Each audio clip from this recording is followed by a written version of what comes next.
Salam sejahtera untuk kita semua. Hai teman-teman, perkenalkan nama saya Hilary Ratu Rosario Lemina, mahasiswi STAIN dengan nomor NIM 2160302019. Pada kesempatan ini, saya akan menyampaikan mengenai manajemen human resource. SDM merupakan aspek penting pada sebuah perusahaan. Semua aset atau sumber daya lain pada perusahaan tersebut akan dijalankan oleh sumber daya manusia, seperti contohnya bangunan, kendaraan, teknologi, dan lain-lain.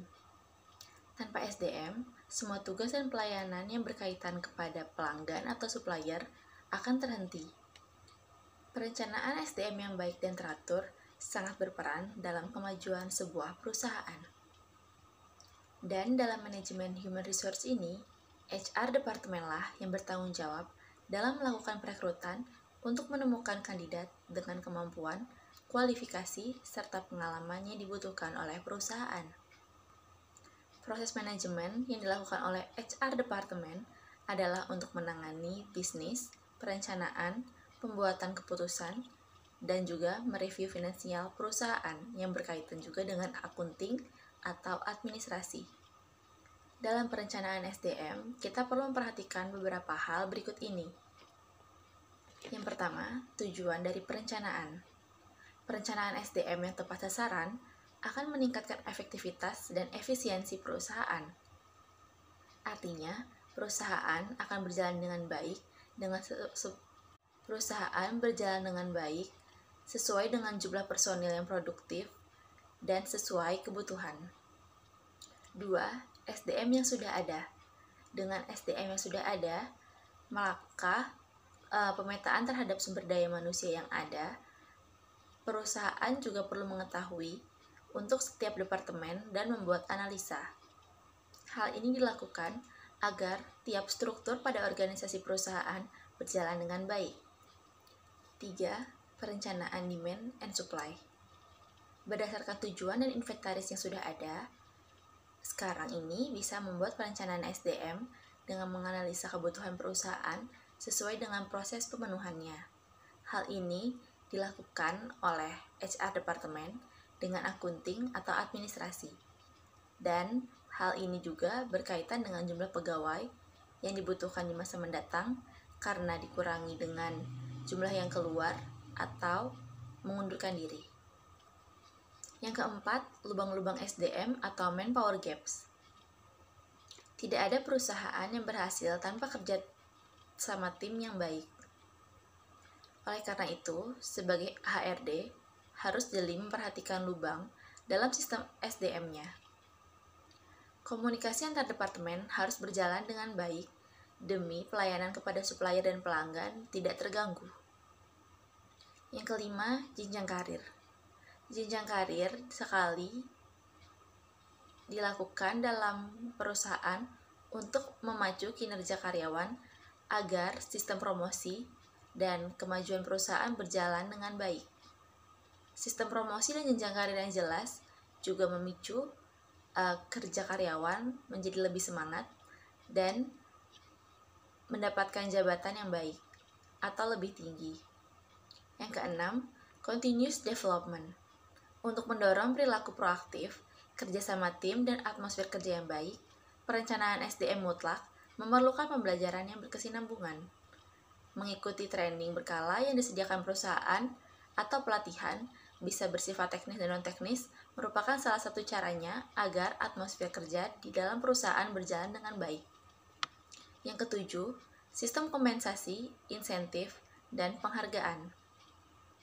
Sistem penghargaan yang bagus dalam sebuah perusahaan dapat meningkatkan motivasi karyawan, bonus eksklusif untuk para pencapai target, dan juga yang inklusif seperti perjalanan bersama. Hal tersebut bisa dirancang sesuai dengan budget yang ada pada perusahaan untuk meningkatkan kebersamaan dan menciptakan atmosfer kerja yang kondusif.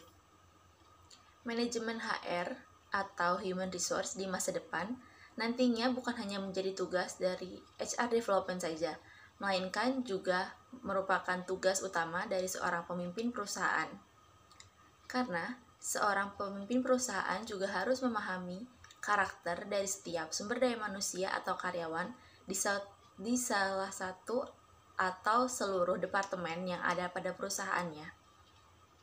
Di samping itu, sekarang ini fungsi manajemen HR bisa lebih luas lagi, yaitu diantaranya mengelola promosi dan rotasi karyawan, meningkatkan taraf kesehatan dan kesejahteraan karyawan, termasuk di dalamnya ada sistem pensiun, sistem gaji, dan lain-lain.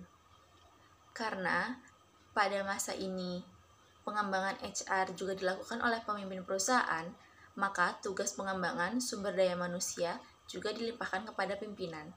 Maka dari itu, pemimpin juga harus mengetahui kebutuhan dari masing-masing anak buahnya. Mengasah kompetensi tim, membakar motivasi, membangkitkan kesadaran, dan mengelola sikap karyawan juga menjadi tugas dari petinggi atau pemimpin perusahaan, yang dimana perusahaan ini juga nantinya akan bergerak sesuai dengan tujuan dan visi misi perusahaan yang sudah diciptakan. Mungkin sebagian dari kita juga ada yang mengetahui mengenai Human Capital Management yang hampir mirip dengan Human Resource Management. Namun, kedua hal tersebut memiliki perbedaan. Bagi kalangan yang awam, mungkin kedua hal tersebut sama karena sama-sama menunjukkan poin atau aspek yang dicakupnya itu merupakan SDM. Namun sebenarnya HRM dan HCM itu memiliki perbedaan dalam konsepnya. Baik dari segi definisi, aspek yang bisa dijabarkan secara garis besar, perbedaan antara Human Resource Management dengan Human Capital Management yaitu ada 3 aspek. Yang paling menonjol yaitu sudut pandang, fokus, dan ukuran.